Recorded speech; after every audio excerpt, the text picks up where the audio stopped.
Good afternoon and welcome to Monday's edition of the Warrior Daily. I'm Cameron Weinthaler, joined by women's basketball head coach Carrie Lohr. Talk about the wins over Lake Superior and Northwood, the Northwood win being a nice rematch victory there. Well, I was really disappointed that there was a change, this summer in that schedule where we didn't play our travel partner. And I wish I'm not speaking for David, but I wish I would have recognized that was happening. Mm-hmm. So not real happy that we're going on a Monday up to Lake Superior where everybody else is playing their travel partner. Mm-hmm. And I thought that we handled that. Very well. My concern was going to be on the tail end of it, Right. Which was Saturday, Yeah. and legs and all of that stuff in this time of the season. But at Lake Superior, they came out on fire. We were down 15-3 right out of the gate. They have a phenomenal three-point shooter in Stephanie Fisher at Lake Superior. And I thought we did a good job of making some changes. Sharita Brown stepped up and had a nice game. Mm-hmm. Mari Redfield really got her game going.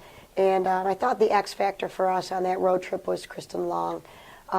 She came in and off the bench, I believe, Yep. and had 4 assists, Mm-hmm. and 3 or 4 assists, and really we're looking for that player each game who's going to be the X factor. I think we've proven that Sharita and Amari are going to give us solid numbers. Mm-hmm. With that being said, rolling into Northwood, that X factor was Ashley Wilson, and in 14 points in 15 minutes, Yeah. 7 rebounds, and it was just really exciting to see her have such a great game, and that's what we need. Mm-hmm. That's what we're going to need going forward. Yeah, and maybe another part of that X factor against Northwood was just the fact that they got you earlier in the game. They did, yeah, they did. And in all fairness, they played phenomenal at their place, and they outplayed us in every sense of the game. But we were definitely ready. And then going into Saturday's game against Saginaw, we weren't ready. Yeah, it seemed from the jump something wasn't right. It just seemed a little bit off. Some mistakes that we hadn't seen since maybe like the exhibition at Michigan. There were some things that were happening that were out of character. Talk about what was your biggest takeaway or concern from Saturday's loss? Well, my biggest concern is how we're going to respond this week. We essentially played no defense, Right. Against Saginaw Valley, and I'm not sure where that came from. I think we can make a lot of excuses, but ultimately that rests on my shoulders. So how are we going to respond moving forward? That is not at all the takeaway from Saginaw Valley's, 50%.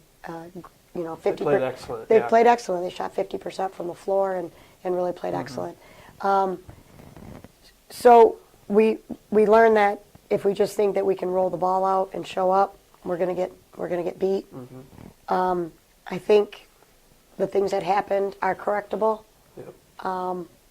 I think we have to come with the right mindset though and the right focus on a really long, tough road trip, and we have to expect that Michigan Tech is going to be ready. Yeah.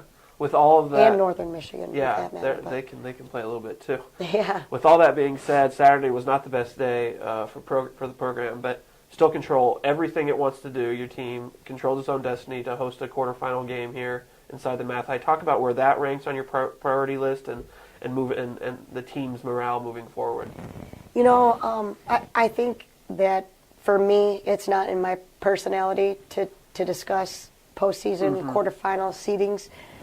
And I'm not sure that now would be a good time to make that an emphasis. Right. I think my emphasis has really got to be on how are we going to defend on the road at Tech and at Northern, and really just kind of regroup us, keep us hungry, keep us humble. And I think, Saturday was a very humbling experience.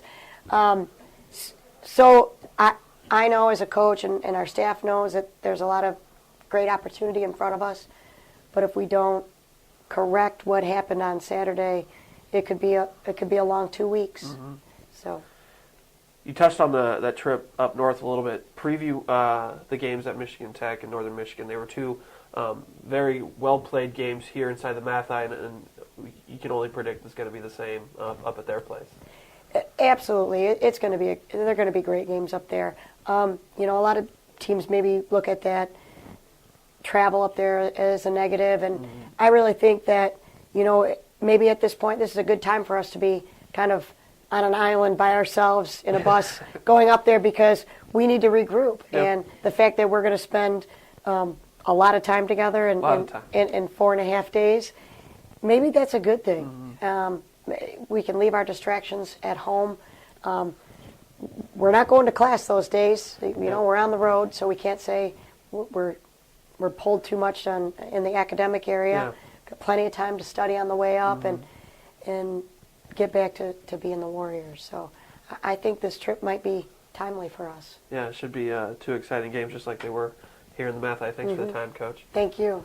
Thanks for watching this edition of the Warrior Daily, and stay tuned to WSUathletics.com for all your preview information for women's basketball on Thursday and Saturday.